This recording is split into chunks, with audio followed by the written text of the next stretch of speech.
Nasser Larguet, bienvenue. Vous avez occupé le poste de directeur de centre de formation de plusieurs clubs en France. Vous avez dirigé l'Académie Mohamed VI de football. Vous êtes directeur technique national. Donc, Monsieur Larguet, vous avez également, votre contrat est arrivé à échéance le 30 juin dernier. On aimerait bien aujourd'hui savoir quelle est votre situation contractuelle. Est-ce que vous occupez toujours le poste de directeur technique national ou vous assurez juste intérim? Écoutez, on n'en sait rien. C'est une question qu'il faudra demander à la fédération, au président de la fédération. Aujourd'hui, je fais mon travail professionnellement. Vous avez dit un terme qui est très adapté. Est-ce que c'est pas l'intérim ou pas intérim? Pour l'instant, la décision de la fédération, c'est de maintenir la direction technique nationale à sa tête jusqu'à fin décembre. Donc, on devrait avoir dans les semaines qui viennent la décision, soit d'être remplacé, auquel cas, je me ferai un devoir et une grande responsabilité de donner tous les dossiers du travail qui a été fait depuis 4 ans. Et si c'est moi, il va falloir travailler sur les ressources humaines qui nous tiennent à cœur, puisque les ressources humaines, c'est ce qui fait la force d'une action, et c'est l'objectif pour les prochaines années. Oui.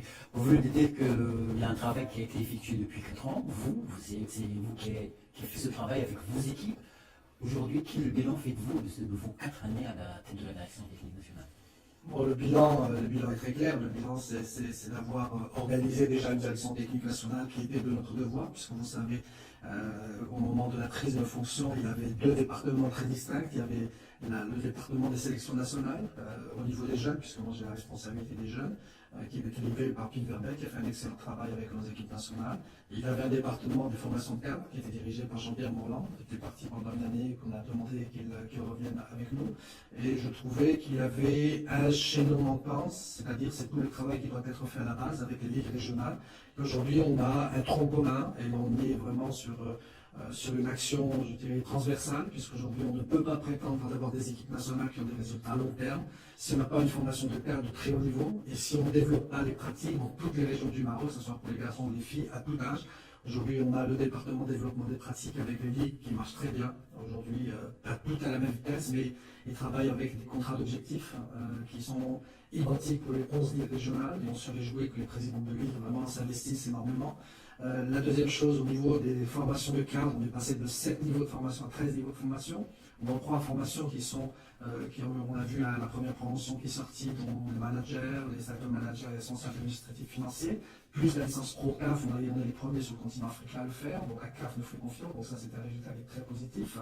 Et puis, bien sûr, il y a le département au niveau qui regroupe les centres de formation, qui pour moi est la source des fois des problèmes de notre football. Donc on est en train de les activer, c'est pas facile, mais on est en train de les activer, c'est quand même assez positif pour un début. Et il y a bien sûr des équipes nationales. Aujourd'hui, on a à charge 12 équipes nationales. Auparavant, il y en avait 6, et aujourd'hui, il y en a 12. Donc c'est vrai que plus on augmente le nombre d'équipes nationales et plus on est sujet à des critiques quand on n'a pas de résultats. Mais les résultats, c'est quoi? Est-ce que c'est gagner des titres? Aujourd'hui, on a la chance. Je voudrais bien vous arrêter là-dessus parce que ce qui se dit aujourd'hui, c'est que quand il n'y a pas les gens, pour faire le bilan, dresser le bilan, ils disent que ils s'attardent uniquement sur les résultats de ces équipes nationales. Est-ce que vous jugez que c'est important, c'est rationnel de juger le travail de la direction technique nationale sur uniquement les résultats? Non, juger le travail de la direction technique nationale sur des résultats bruts, est-ce qu'on a gagné, pas gagné, des titres ou pas titres, est-ce qu'on a gagné un match ou pas, fait partie, je dirais, du jeu. C'est pas un problème pour moi. Mais par contre, il faut éduquer l'amour du football à partir du journaliste, du dirigeant, de l'entraîneur et de l'opinion publique. C'est le résultat se décline sur plusieurs choses. Aujourd'hui, pour moi, faire travailler toutes les ligues régionales sur les mêmes objectifs de développement, c'est un résultat.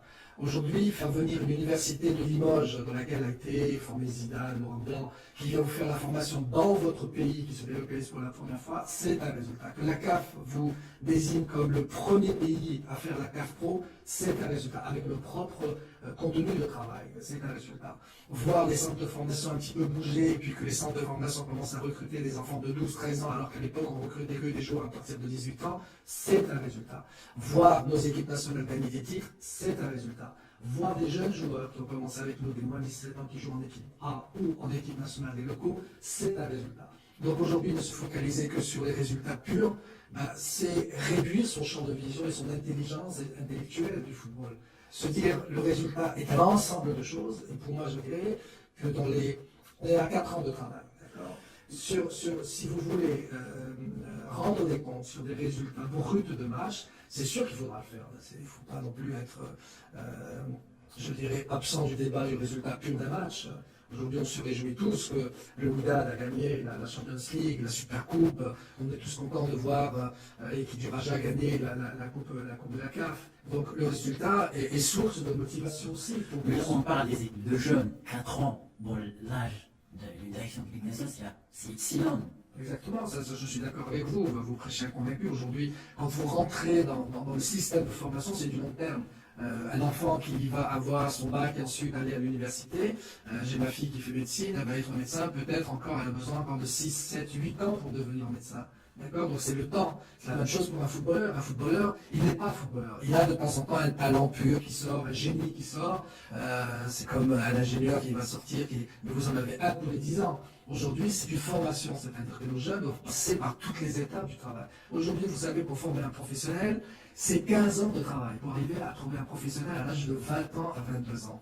Donc aujourd'hui, dire que 4 ans, on doit gagner la Coupe du Monde, la Coupe d'Afrique des jeunes, ou même de l'équipe nationale A, c'est une hérésie, ça veut dire qu'on ne comprend pas le football, franchement. C'est-à-dire qu'aujourd'hui, si on veut avoir des résultats, oui, il faut qu'on rende des comptes au niveau des résultats, mais ça demande du temps. Ça demande de construire, quand vous construisez une maison, vous commencez bien par les fondations, ensuite vous faites les murs, ensuite vous faites le toit, après vous essayez de meubler votre maison. Et aujourd'hui, meubler votre maison et voir de loin un toit très beau, est-ce que les fondations sont bonnes? Donc ça veut dire qu'à un moment donné, vous allez être qualifié pour une coupe, vous allez gagner une Coupe d'Afrique. Vous êtes qualifié pour une Coupe du Monde. Ça, c'est le toit de la maison. Mais est-ce qu'il y a des fondations? Pourquoi pendant 20 ans, on n'a pas été qualifié à la Coupe du Monde?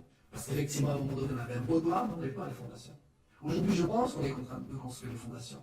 Et les résultats commencent à arriver un petit peu en continu, puisque au niveau des jeunes, on peut vous faire le bilan des 4 années au niveau des résultats purs. Nous avons réalisé 8 réalisations réelles. Médaille d'or des moins de 15 ans en Algérie, Jeux africains de la jeunesse. Médaille de bronze des moins de 18 ans à Tarragone. Médaille d'or aux Jeux de la francophonie. Champion avec le CHAN. Champion d'Afrique futsal et qualifié pour la Coupe du Monde. Nous avons qualifié, pas plus tard qu'il y a un mois et demi, l'équipe des moins de 17 ans en Tunisie pour la Coupe d'Afrique des Nations 2019 qui va se dérouler en Tanzanie au mois de mai. Vous avez une équipe nationale A qui a passé le premier tour de la Coupe d'Afrique au Gabon. Ça faisait 13 ans qu'on est parlé. Depuis 20 ans, on n'a pas été à la Coupe du Monde, on est qualifié pour la Coupe du Monde. On vient encore d'arracher de gagner notre place pour la Coupe d'Afrique de 2019 au niveau de l'équipe nationale A. Et je reviendrai sur le CHAN. Le CHAN, nous ne l'avons pas gagné parce que nous l'organisons chez nous. Nous avons gagné notre qualification en battant l'Égypte. Donc tout ça, en 3 ans, c'est fabuleux. Et je dirais plus pour rejoindre ce que vous disiez tout à l'heure en termes de résultats, avec des joueurs qui ont participé aux éliminatoires des moins de 20 ans, on avait été éliminés. Ok, on a été éliminés, mais on a pris le pari de continuer à travailler avec ces joueurs-là, avec les mêmes entraîneurs, avec le même staff. Ils ont gagné la médaille d'or des Jeux de la francophonie. Mais ce qui est le plus important, c'est qu'on a gagné un Hamadi, on a gagné un Hakimi, on a gagné un Nasseri, on a gagné un Dari. Et puis d'autres joueurs qui étaient à l'époque avec René Bichard, qui étaient dans le stade. On a gagné des Boucheri, on a gagné des Verti, on a gagné des Tegnotti, on a gagné des Egotneif.